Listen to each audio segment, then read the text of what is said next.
ఒక్క తల్లి సంతానమైన మనలాగా ఉండగలరా? ఒకరు కాదు మనమిద్దరంటే ఎవరైనా నమ్మగలరా?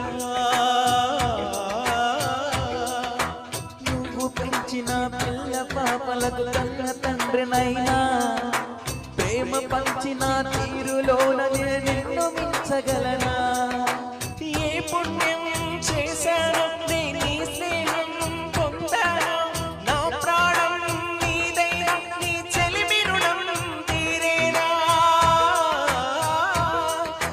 నీకు సేవ చేసేందుకైనా మరు జన్మ కోరుకోనా? స్నేహానికి చెలికాడా, దోస్తీకి సరిజోడా, ఎదిగిన పసివాడా ఎన్నటికీ నిన్ను వీడా? మీసమున్న నేస్తమా నీకు రోషమెక్కువా, రోషమున్న నేస్తమా